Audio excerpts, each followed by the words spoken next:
There are rumors that Ron DeSantis may be hinting towards a 2024 run. Now, to give you a little bit of backstory here, the reason why this is coming up is because Ron DeSantis has changed his position on the Russia-Ukraine war. He has now decided that this is not worth our interest to send money to Ukraine. And the timing of his pivot is a little suspicious. Let's go ahead and get into this announcement here about his pivot. Next tonight, the race for the White House and Florida Governor Ron DeSantis declaring that supporting Ukraine is not in the vital interest of the U.S., instead calling the Russian invasion a territorial dispute. The White House responding tonight, even some Republicans on the Hill with tough words for DeSantis on his foreign policy experience. Here's Rachel Scott. Iowa, welcome to Governor DeSantis. Tonight, Florida Governor Ron DeSantis, who is likely running for president, declared protecting Ukraine against Russia is not in the vital national interest of the U.S. DeSantis saying, while the U.S. has many vital national interests, becoming further entangled in a territorial dispute between Ukraine and Russia is not one of them. He adds the Biden administration's virtual blank check for as long as it takes distracts from our country's most pressing challenges. Now, I want to chime in here because I don't want people to get this perception that he's now anti-war. He's not anti-war. We're going to look at a little bit of his past tonight as well. He's not anti-war. I think what Ron DeSantis is trying to do is he's trying to copy Trump's message because he realizes that there is a growing need for Americans to end this war. He realizes that there is sentiment among some that we need to stop sending billions of dollars to Ukraine. And he realizes that when Trump made that recent speech and echoed this sentiment, that it was pretty popular. Why else would he just change his message like that? Let's go on. White House today firing back. If we were just to lay back and let Putin take Ukraine, which, make no mistake, he hasn't pulled away from that. If we just lay back and let that happen, where does it stop? The sharpest critics of DeSantis' comments, his fellow Republicans. The last thing we need is a bully with nuclear weapons feeling like he's emboldened and that there's nobody keeping him in check. Senator John Cornyn saying he was disturbed by the DeSantis statement.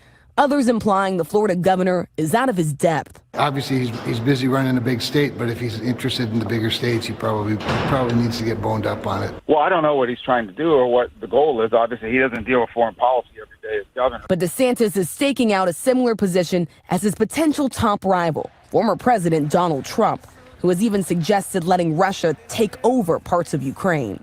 Shortly after I win the presidency, I will have the disastrous war between Russia and Ukraine settled. It'll take 24 hours. David, former President Donald Trump has not provided any further details on how he would broker a deal to end the war in Ukraine, or specifically what parts of the country he believes Russia should be allowed to take over. Now, I want to add in something here because I want you to also understand that just because Republicans like Marco Rubio are speaking out against this, that doesn't mean that if someone like DeSantis were to win, that they wouldn't change their position as well. We saw this happen when Trump won in 2016. Like a lot of them, most of them were not on board for Donald Trump. But the moment that he won, they adapted their position to his. Now, as you can imagine, Ron DeSantis is getting a lot of, blowback about this. Listen to what some are saying. The New York Times reports the U.S. is promising to fully and quickly give Ukraine the weapons it needs for a spring counteroffensive against Russia. Speaking at a virtual meeting with some 50 countries, Defense Secretary Lloyd Austin pledged to support Kyiv in the fight ahead. Ukraine has been burning through its arsenal to fend off Russia's invasion. And we hear the same thing coming from Germany. And, it seems to me, Sam Stein, that Yes, it's very important when the two leading candidates for the Republican nomination start sounding like Ron Paul when it comes to being an isolationist, sort of a America First type policy. But I wonder if we're over focusing on that right now, because you look at least in the Senate and even with the leadership in the House, and Republicans one after another, whether it's Mitch McConnell, John Thune came out yesterday talking about it, Lindsey Graham, very aggressive, talking about how stupid Ron DeSantis' isolationism and sort of this Neville Chamberlain approach was. Who else? John Cornyn, Marco Rubio, a lot of people that don't always stick their neck out on issues that may not be popular with the base. They've done that. Doesn't it seem that, like the European allies and the Biden administration, most Republicans are still standing shoulder to shoulder with Ukraine? So here's the thing. Again, I heard them make those same kind of statements about Trump. They were laughing at Trump. They were making fun of Trump. They were calling him stupid, calling him different names and stuff like that, just like he called them names on the debate stage. But once he won, they all got on board. And so that's something that people should really think about here. So I think we need to distinguish between the Senate Republicans and the House Republicans. Yes, the Senate Republicans kind of in almost universal fashion came out in condemnation of the Ron DeSantis statement in which he said it was just not a strategic interest of the United States. Of course, there are members of that chamber, I'm thinking of Rand Paul, for instance, who probably do agree with it. The House Republicans are a different beast. They are much more closely aligned with that Tucker Carlson wing of the party. And they will, in fact, have committed, in fact, to holding up future aid for Ukraine to put it under scrutiny. Essentially, they want it audited. They want to make sure they understand where the money's going. But more or less, that's a cover for saying we want to slow down our alignment with Ukraine. I think where you end up, though. He said the Tucker Carlson wing of the party, like, why doesn't he just call them what they call themselves, which is the Freedom Caucus? He said the Tucker Carlson wing of the party. Is, to your point, Joe, if you read Ron DeSantis' statement a couple times over, first of all, yes, it was aligning with Tucker and Trump, but there were some caveats in there that I think were meant to cover his backside, which is, he said, we want to provide them with weaponry, but not in an escalatory manner. So give them some weapons, give them some defensive capabilities, but don't give them the type of stuff that could escalate the conflict. I think he's going to try to wiggle out a little bit by saying, I don't want to cut off Ukraine. I just want to fund them to the point where it's a stalemate. Okay, so I told you at the beginning, I think there's two possible reasons that this could be happening. One could be that Ron DeSantis may be getting ready to run for president for 2024. The other one could be the fact that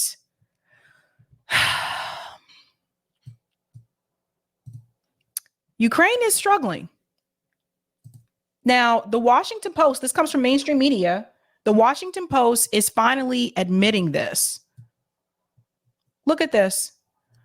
Ukraine short of skilled troops and munitions as losses, pessimism grow. So they're finally admitting, because they've been saying the opposite.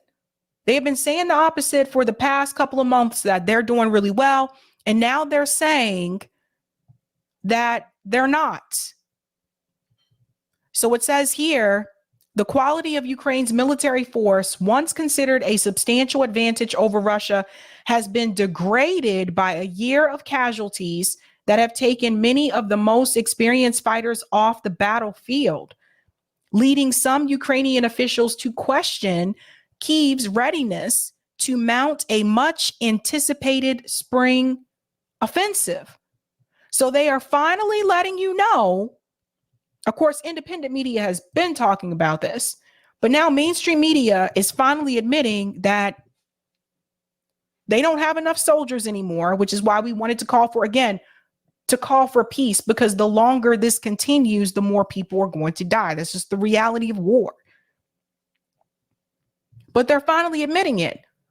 So it could be that Ron DeSantis feels more comfortable pivoting now because they are admitting that they are struggling, or it could be because of this announcement.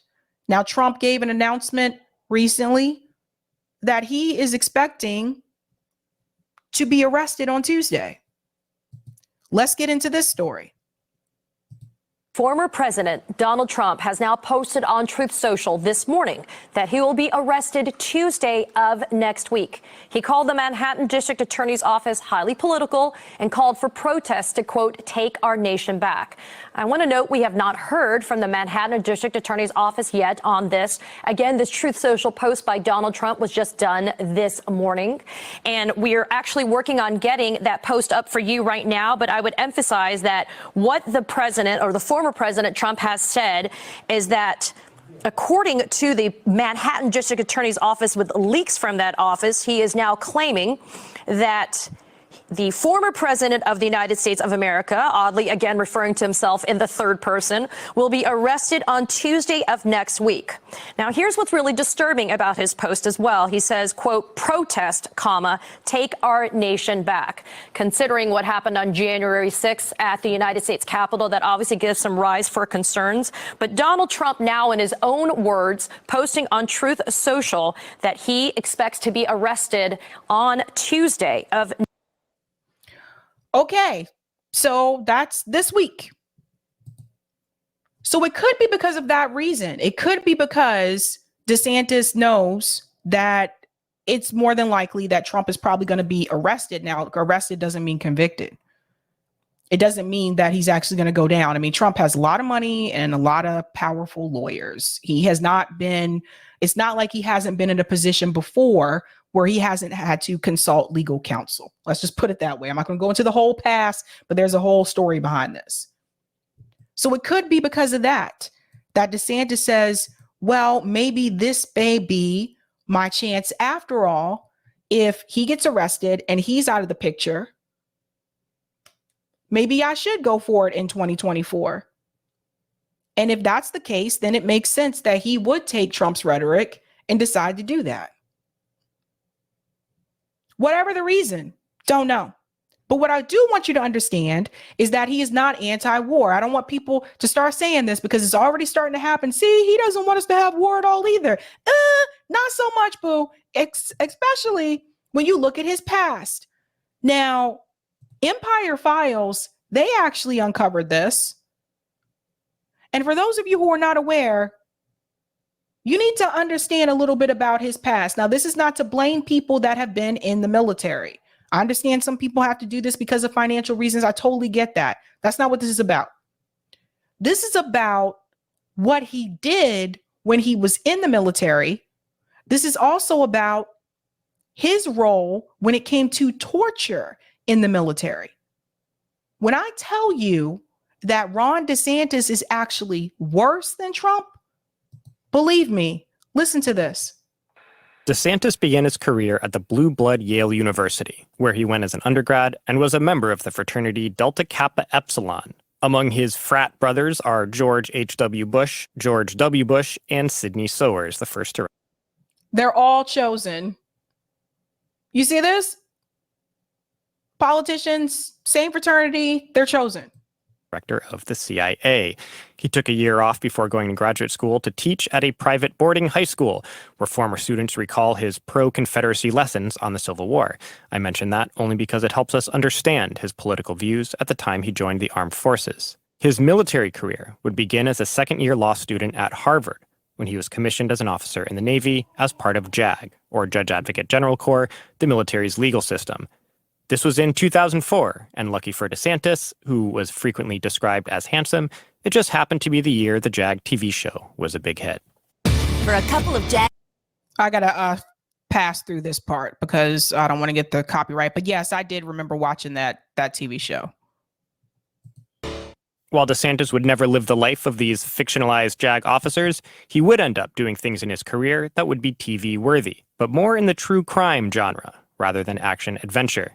His first 2 years in the Navy fall under the painfully mundane. He was in charge of things like urinalysis administration, as in routine drug tests for other service members, as well as physical fitness programs and awards paperwork.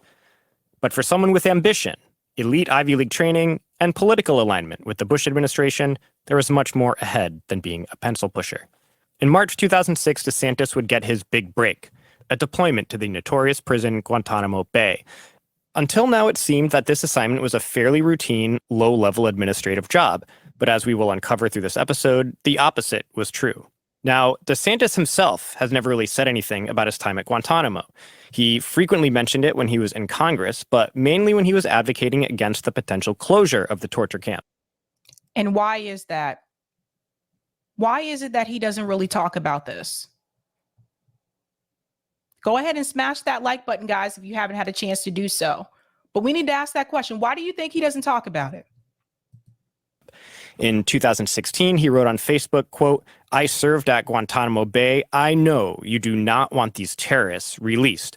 Obama is putting his political agenda over the safety of Americans by wanting to close Gitmo and bring terrorists to our homeland," end quote. Basically saying, I've seen these animals firsthand. They don't deserve rights. He flexed his Gitmo experience to speak out in opposition anytime a detainee was released after being held without charge, including the prisoner swap that returned American POW Bo Bergdahl. But his references are always extremely vague.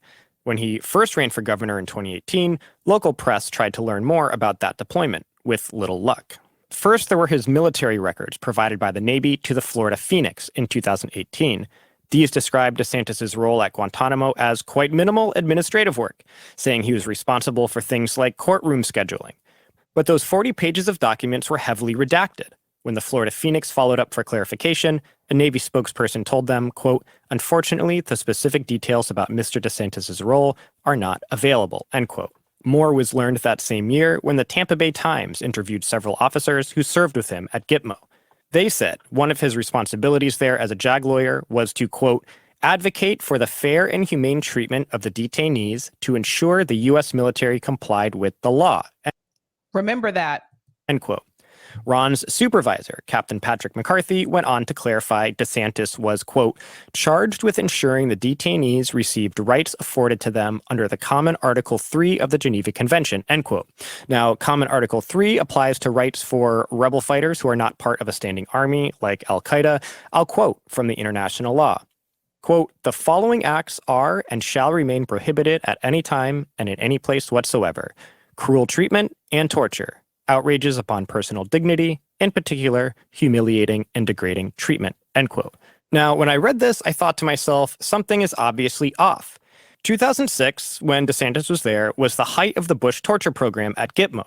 Could Ron DeSantis, the far-right officer who just 2 years prior was teaching high schoolers to sympathize with the slaveocracy and today speaks at events for anti-Muslim hate groups, could someone like him actually have been some kind of protector of detainee human rights, and at a time when illegal torture was actually the policy at the torture camp? Until now, nothing was really known about what DeSantis did for the 10 months he was at the island prison, other than those statements from former colleagues. I knew there had to be more to the story, so on November 17th, I called Mansour Adaifi, known to DeSantis as Detainee 441. Mansour, sold to the U.S. by Afghan warlords after 9/11, was a totally innocent teenager, held at Guantanamo Bay from 2002 until 2016. Just remember, this guy at that time, he was just a kid. He's a teenager. So he has a robust knowledge of life and torture at Gitmo. He told me that not only was DeSantis there for what he called the worst year of his entire imprisonment, but DeSantis was a notorious figure who didn't just know about, but observed and participated in illegal acts of torture and in fact seemed to take great pleasure in their suffering. He reveals that the job of DeSantis was not to ensure human rights were respected, but to ensure that they were violated to the worst degree. So I hope you heard that. We don't have time to get into the whole thing tonight, but he took pleasure in torturing people. So I just want you to see that again. Watch the full video. It's on Empire Files, Ron DeSantis Military Secrets, Torture and War Crimes. You guys need to see the full thing. And I want to put that out there because I don't want people if he does run in 2024 and he tries to put out this rhetoric, or people try to put out this rhetoric to make it seem like he is anti-war. I just want you to remember that he's not. Let's just keep that in mind. Let's go ahead and show the poll results. Do you believe that DeSantis will run for president in 2024? 71% of you said yes, 8% of you said no, and 20% said you are not sure. Thank you so much, Eric. Thank you for the super chat. Christian, West/Door is my favorite imaginary presidential ticket. Thank you so much. UG Magazine, as Black in the Empire often post on Twitter, Ukraine lost a long time ago. It's now a proxy war between NATO and Russia. There you go. Blue Moon says he is the worst. Yes, yes. Desert Mantis says that video exposes who DeSantis really is. It really does. Go check out the full video. I'm telling you guys, like, I don't want to play the full thing on here and make sure they get credit for their video, but check out the whole thing.